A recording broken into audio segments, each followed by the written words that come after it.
There was a Tuesday. I remember it because it was supposed to be a normal Tuesday where I sat down in my kitchen with a cup of tea and just couldn't get up. Not because I was sick, not because anything catastrophic had happened. It's just that everything had been piling up quietly, one small thing at a time. And that Tuesday, it all just felt like too much. If you know that feeling, stay with me, because this video is for you.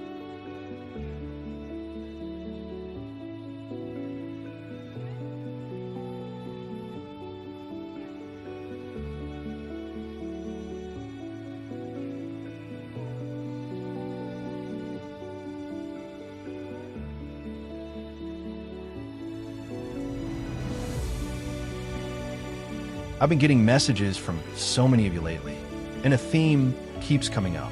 Not a big thing, not a crisis, just this sense of weight, of being behind, of feeling stretched thin in every direction. And what strikes me every single time is how often we don't give ourselves permission to name it. Because we look at our lives and we think, I have so much to be grateful for. I shouldn't feel this way. But here's what I've come to understand. Gratitude and overwhelm can live in the same body at the same time. You can genuinely love your life and still feel like it's pressing down on you right now. So today, we're not going to push through or positive think our way past this.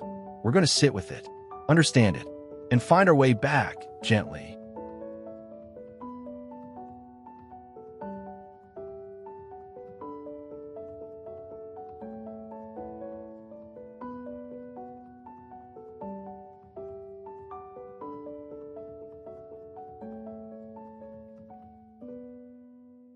First, can we just acknowledge something? The world we're living in right now is genuinely a lot. There's the news, and even if you've stepped back from it, which, honestly, good for you, it seeps in. There are relationships that ask a great deal of us, responsibilities that don't pause, bodies that are changing. And if you're over 55 or closer to 65 or 70 like many of you watching, there's also this layer that nobody quite prepares you for. You've lived long enough to have experienced real loss, real change, real disappointment, and you're wise enough to know that not everything gets better just because you wish it would. On top of all that, and this part matters, our emotional wellness actually works differently as we age. The nervous system that bounced back quickly at 35 needs more time now, more quiet, more intentional recovery.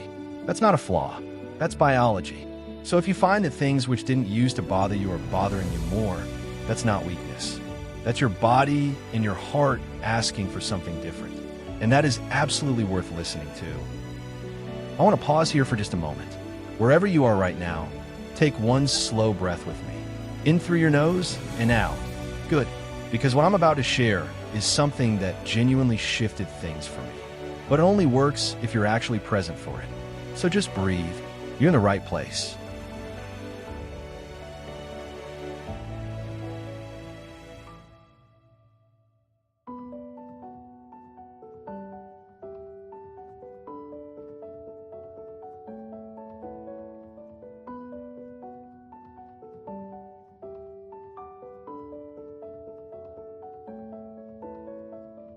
When life feels like too much, most of us do one of three things. We push harder. We think, if I can just get this under control, just get through this list, then I'll feel better. So we run ourselves into the ground, trying to outwork the overwhelm. Or we go numb. We scroll. We watch. We eat something comforting. We do anything to not feel what we're feeling. And then, and this is the cruel part, we feel guilty about that too. Or, and this is the one I see most often in women our age, we put ourselves last. We keep showing up for everyone else, taking care of everyone else, quietly setting ourselves aside. And then we wonder why we feel so hollow. None of these are character flaws. They are coping strategies. They've kept us going, but they're not healing us. And at some point, we have to ask ourselves honestly, am I going to keep surviving this, or am I ready to actually come back to myself?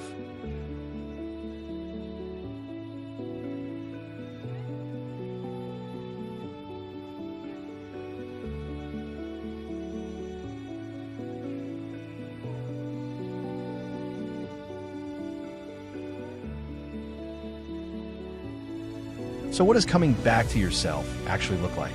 Because I know you've heard practice self-care about 1,000 times. And if one more person tells you to take a bubble bath, I completely understand. This is something different. This is about going smaller, not bigger. When everything feels like too much, we don't need a whole new routine. We need one anchor, one thing that is yours, quiet and unhurried, happens every single day. For some of you, that's 5 minutes with a cup of tea before anyone else wakes up. For others, it's a short walk. Not for exercise, just for air and movement and the feeling of your feet on the ground. For me, it's what I call settling. I sit still for a few minutes, and I just notice what I'm carrying. Not to fix it, just to see it. That act of witnessing yourself, of saying, I see you and what you're feeling is real, is more powerful than we give it credit for. It is genuinely where healing begins. If this conversation is landing for you, it would mean so much if you subscribed. Because this is exactly what we do here, honest, real conversations rooted in how we actually live, not how we're supposed to live. Hit subscribe, and I'll keep showing up for you. Now here's something we don't talk about nearly enough. When life feels like too much, our body is the first place we need to look. Stress doesn't just live in our minds. It lives in our shoulders, in the tightness in our chest, in a shallow breathing we don't even notice we've slipped into, in the way we stop eating properly, or stop sleeping well, or stop moving. Our bodies are incredibly wise, and when we feel overwhelmed, they're sending us signals. The exhaustion? That's not laziness. The brain fog? That's not just aging. That is a nervous system in overdrive trying to tell you, I need a rest. I need to reset. One of the most effective and most overlooked things we can do when life feels too much is to slow down the physical rhythm. Eat something nourishing. Sleep a little more if you can. Step outside, even for 10 minutes. Drink water. These aren't small things. They are the foundation of your emotional wellness.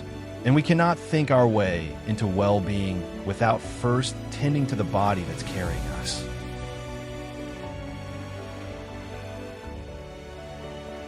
But here's the part one really want you to hear. And I want you to hear it like I'm saying it just to you, because I kind of am. You do not have to be okay right now. That's the thing we forget.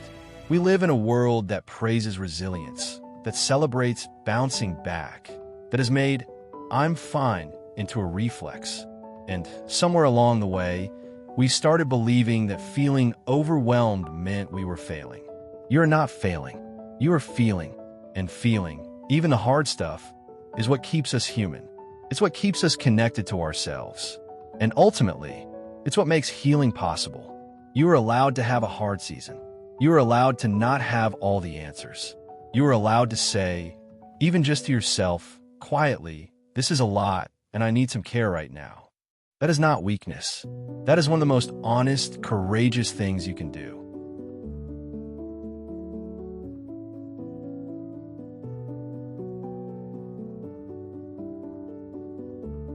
One more thing, and this one matters.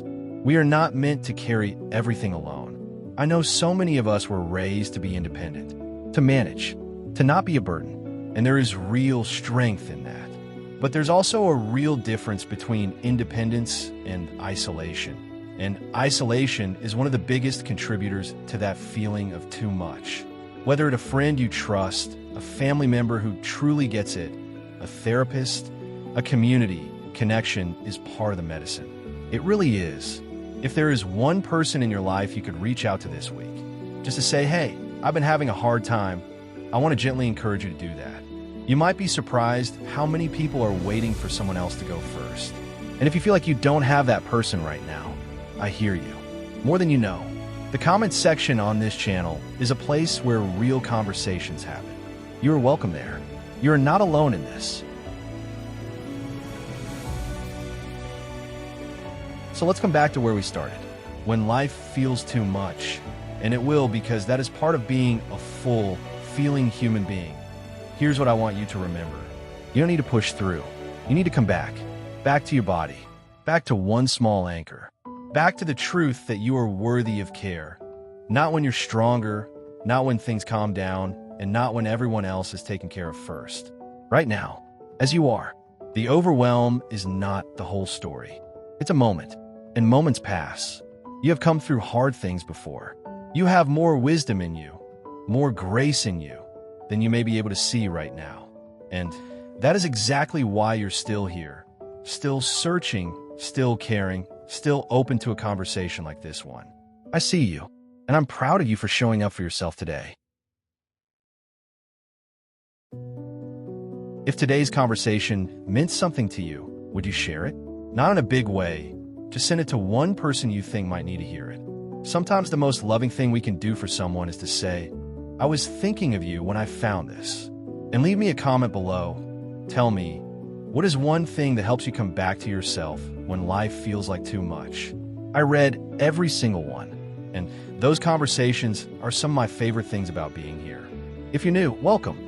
This is a place where we talk about what really matters. Subscribe and stay with us.